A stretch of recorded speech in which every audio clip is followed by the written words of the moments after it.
औज़ुबिल्लाहि मिनश्शैतानिर्रजीम बिस्मिल्लाहिर्रहमानिर्रहीम। मैं हूं ज़हर अहमद ख़ान और आप देख रहे हैं मेरा फेसबुक और YouTube channel the blog TV और मेरा फेसबुक पेज यूके पॉइंट। हम पहले दिन से एक ही बात आपको बता रहे थे कि ये गैर फितरी इत्तेहाद है और इसने आखिर इसका धड़म तख्ता होना है। इससे पहले कि हम इस इत्तेहाद की अंदरूनी कहानी आपको बताएं कि कौन कौन किधर किधर मशरिक़ मगरिब शुमाल जनूब जा रहा है मुँह फेर के, उससे पहले हम आपको बताते हैं कि आज थी पेशियां कप्तान की यहाँ पर इस्लामाबाद में। वो अचानक कल ही बन्नी गाला पहुँच गए थे और बन्नी गाला पहुँचते ही जैसे ही इनके सोर्सेज ने हुकूमत को बताया, पीडीएम को, कप्तान जो है इस्लामाबाद में उसकी आमद हो चुकी है। ज़मान पार्क से निकलकर यहाँ पर बन्नी गाला की रौनकें बहाल हो गई हैं, तो जैसे हुकूमत को पिस्सू ही पड़ गए।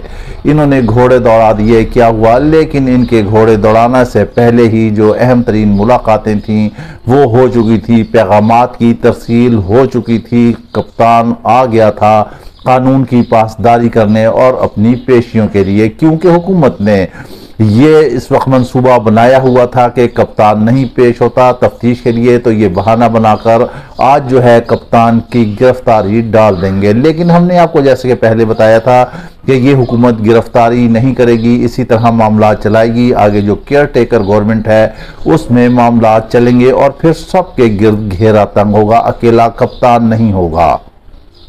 अब कप्तान आज पेशी हुई हैं और बहुत सारे मुकदमात थे, उसमें एंटी टेररिस्ट कोड भी था और भी थे, बहुत ज़्यादा पुलिस थी, हाई सिक्योरिटी थी, सिक्योरिटी लेवल हाई अलर्ट था। कप्तान वहां जाके पेश हुआ है और अब 19 तारीख जो है वो उन्हें मिली है और कप्तान एक दफ़ा फिर कानून का सामना करते हुए सुरखरू होकर पीडीएम की हुकूमत को शिकस्त देते हुए फिर चला गया है, क्योंकि कप्तान कहता है कि मेरी कोई चीज़ बाहर नहीं है, मैंने कहीं नहीं जाना, ना मैंने लंदन भागना है, ना मैंने सऊदी अरब भागना है, ना मैंने अमेरिका भागना है। मेरा मरना जीना अपनी वतन के साथ है। मैं अपने फ्लैट, अपने माल दौलत सारा कुछ बेच के पाकिस्तान में आया, मेरा पाकिस्तान ही ओढ़ना बिछोना है।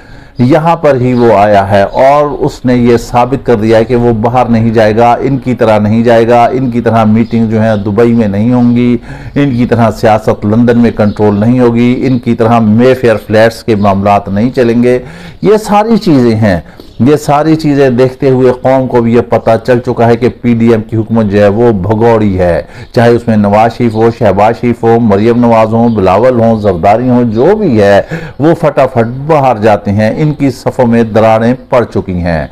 खाकान अब्बासी ने भी पीडीएम हुकूमत के खिलाफ फट पड़े हैं और उन्होंने कहा है कि इस हुकूमत के 100 लोग नहीं बल्कि 5 ही लोगों को अगर समझा बुझा दिया जाए तो मईशत भी बेहतर हो सकती है, हालात भी बेहतर हो सकते हैं। क्योंकि खाकान अब्बासी की भी इस शहबाज हुकूमत से रिफ्ट चल रही है और उन्होंने वाज़ेह तौर पे कह दिया कि लीडर हैं तो नवाज शरीफ हैं और नवाज शरीफ ही इस मुल्क को आकर बचा सकते हैं। लेकिन नवाज शरीफ अभी तक वो 50 रुपए के स्टाम्प पे भगोड़े हुए हैं। बाबूजी जो हैं वो वापस नहीं आ रहे हैं, वो दुबई से लंदन की यात्रा कर रहे हैं। दुबई आए थे पाकिस्तान आने के लिए, लेकिन हमने आपको बताया था कि वो नहीं आएंगे। अब इधर जो है फजल रहमान जो है वो भी उन्होंने खूब क्लास ली है इसकी नून लीग की और पीपल्स पार्टी के। हम पहले दिन से मौलाना साहब को इन्हीं वीलॉग के जरिए, खबरों के जरिए हम एक बात उन्हें समझा रहे थे, हम उन तक ये पैगाम पहुंचा रहे थे कि मौलाना साहब ये आपको दोनों पार्टियां मिलकर इस्तेमाल कर रही हैं, क्योंकि आपके पास स्ट्रीट पावर है, इनके पास स्ट्रीट पावर नहीं है। शायद मौलाना को अब ये बात समझ आया, इसी वजह से उन्होंने कहा कि जो दुबई में मुलाकातें हुई हैं उसमें उन्हें एतमाद में नहीं लिया गया। बिल्कुल हम मौलाना के साथ इस बात पर एग्री करते हैं कि उन्हें जो है दूध में से बाल की तरह निकाल कर इन लोगों ने साइड पे रख दिया। जब कभी धरना देना हो, जब कभी मसाइल हों, जब कभी जलसे करने हों, जब कभी लॉन्ग मार्च करना हो, तो उस वक्त आप मौलाना फजल रहमान इनको याद आ जाते हैं कि उनके मदारिस हैं, उनके तुलबा हैं, उन्होंने अपनी एक वो जो है सिक्योरिटी फोर्स बनाई और साथ लेकर चलते हैं। एक जम्मे गफीर होता है जमीयत उलमा इस्लाम का, इस लिहाज से इनके पास वो गैदरिंग नहीं है। ये मौलाना को इस्तेमाल करते रहे, कभी धरने देने के लिए, कभी लॉन्ग मार्च करने के लिए, कभी जो है इमरान खान के खिलाफ तकरीर करने के लिए।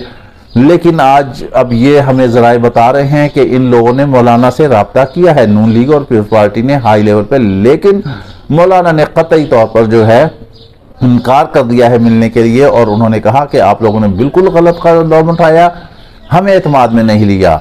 बिल्कुल वो सही कह रहे हैं, एतमाद में कैसे लेते। दुबई में तो बंदर बांट हो रही थी कि वजीर आजम कौन होगा, सदर कौन होगा, गवर्नर कौन होंगे, वज़ीर आला कौन होंगे। फजल रहमान को तो अंधेरे में रखा हुआ था, उन्हें एक कोने में रखा हुआ था, उन्हें बिठाया हुआ था सिर्फ अपने मकसद के लिए। वो तो एक कठपुतली की तरह इस्तेमाल हो रहे थे। हालांकि इतने सीनियर सीजन जो हैं वो तजर्बाकार सियासतदान हैं, लेकिन वो फिर भी ट्रैप में आ गए। जरदारी से पहले उनके खिलाफात थे और जरदारी ने उनके खिलाफ पहले बयानात दिए थे। अब मौलाना फजल रहमान ने जो है इनके खिलाफ खुलकर मुखालफत करना शुरू कर दी है।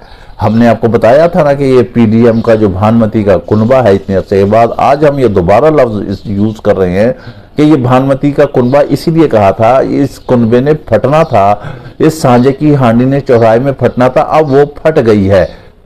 अब ये अलग अलग हो गए हैं। अभी तो सिर्फ फजल रहमान के मामलात आपके सामने आ रहे हैं ना, हम पीछे से आपको ये भी लगातार बताते चले आ रहे हैं कि फजल रहमान के बाद अब जो है पीपल्स पार्टी और नून लीग के आपको इख्तलाफात सामने नजर आएंगे। अब आप देखेंगे कि यही बिलावल होगा, यही जरदारी होगा, यही मरियम होगी, यही नवाज शरीफ होगा, यही शहबाज शरीफ होगा, यही हमजा शहबाज होंगे और ये सारे मिलकर एक दूसरे के साथ वही हाल करेंगे जो पेट फाड़ के एक दूसरे से पैसे निकालते थे और सड़कों पर एक दूसरे को घसीटते थे। अब वो हालात नहीं हैं। अब ये मुखालिफ हो जाएंगे एक दूसरे के, ये इलेक्शन आ रहे हैं, ये फिर ड्रामाटाइज करेंगे और फिर ये इकट्ठे हो जाएंगे। लेकिन कप्तान अभी तक इनके हाथ नहीं चढ़ रहा है। कप्तान कानून की पासदारी करता है, वो किसी सूरत भी खौफजदा नहीं है, वो आ रहा है, वो कानून की पासदारी कर रहा है। हम आपको बता रहे हैं कि इंतजार कर ले। अब जो है इनके जो है गिरफ्तारियां होंगी, सबकी घेरा तंग हो रहा है, नून लीग पीपल्स पार्टी है सबके इर्द गिर्द। और जैसे हुकूमत खत्म होती है अगस्त में बहुत बड़ा कदम उठने जा रहा है। ये मुखालफतें होंगी, ये इनकी दाल जूतियों में बटेंगी, ये सब अलग अलग होंगे और कप्तान फिर एक सिंदबाद की तरह फाते की तरह मोहम्मद बिन कासिम की तरह निकलेगा और वो फिर इसके बाद एक नई कहानी शुरू होगी। इसके बाद जो भी नई डेवलपमेंट होती है हम आपको बताते हैं। हमें इजाजत दीजिए। वीलॉग पसंद आए तो लाजमी लाइक और शेयर कीजिएगा। अल्लाह हाफिज।